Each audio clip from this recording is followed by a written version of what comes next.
Real breakout और fake breakout को कैसे आइडेंटिफाई करें।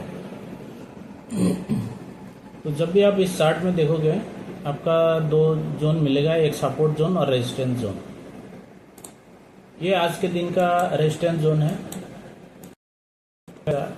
ओपन होकर प्राइस नीचे आया, ये रेजिस्टेंस बन गया और यहाँ से प्राइस ने सपोर्ट लिया। अब सपोर्ट और रेजिस्टेंस में प्राइस आके जो ब्रेकआउट देता है वो फेक या रियल है, उसको आइडेंटिफाई करने के लिए हमें कुछ चीज़ों ऑब्जर्व करना है। पहले हम सपोर्ट रेजिस्टेंस का देखते हैं कि रेजिस्टेंस यहाँ पे आके फेक ब्रेकआउट कैसे हो गया। जैसे ही प्राइस रेजिस्टेंस के पास आया, प्राइस ने एक बार अटेम्प्ट किया था, एक बार पहला ये अटेम्प्ट था, इस कैंडल में अटेम्प्ट था, इस कैंडल ने पूरा नीचे आ गया, यहाँ पे फेल दिखाया कि ब्रेकआउट फेल हो गया। उसके बाद जब प्राइस फिर से 3 लगातार ग्रीन कैंडल बना के ऊपर जाने लगा तो सबके मन में ये आ गया कि अभी तो एक बार ये फेल हो गया, दोबारा ये फेल नहीं होगा।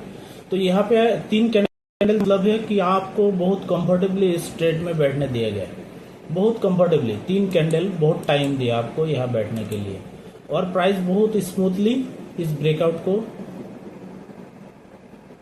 ब्रेकआउट कर दिया, बहुत स्मूथली किया, बहुत टाइम दिया गया आपको, बहुत शांति से बैठने दिया। जैसे ही ब्रेकआउट हुआ तुरंत एक रेड कैंडल ने सबको ट्रैप कर दिया, इस रेड कैंडल ने सबको ट्रैप कर दिया। तो यही है कि जब भी आपको प्राइस को ब्रेकआउट देना होगा, आपको ये सोचना है कि इतना आसानी से और इतना कंफर्टेबली नहीं होगा। अगर आपको बहुत अच्छा मौका मिल रहा है, आपको बहुत ज़्यादा सोचने का टाइम मिल रहा है, या आपके पास बहुत टाइम दे रहा है चार्ट कि ब्रेकआउट के जगह पे आके, तो आपको थोड़ा सा चौकन्ना एक्स्ट्रा रहना पड़ेगा।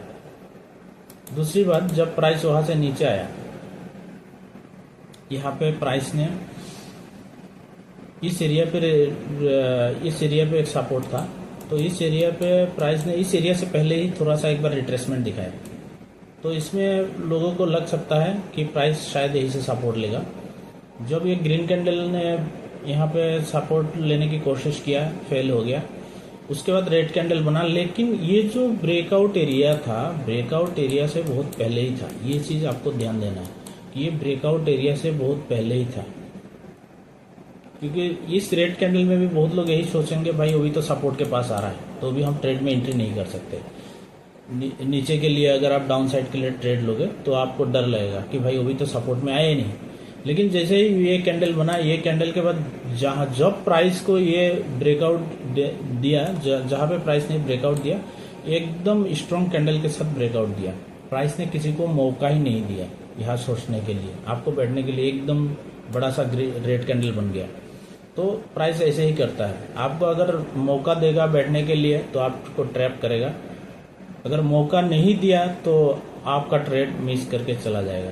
तो यही चीज़ ध्यान रखना है। दूसरी बात, जब यहाँ पे प्राइस ने ब्रेकआउट एक बार फेल कर दिया तो ये बाद भी, सपोर्ट में आने के बाद भी लोगों के माइंड में ये जो अभी देखा उन्होंने, जो ऑब्जर्व किया कि यहाँ पे फेल हो गया, तो उस जो एनालिसिस है, उस एनालिसिस का जो शेडो रहता है माइंड में, एक हमेशा आपका शेडो रहेगा, हर एनालिसिस का एक शेडो आपके साथ चलेगा।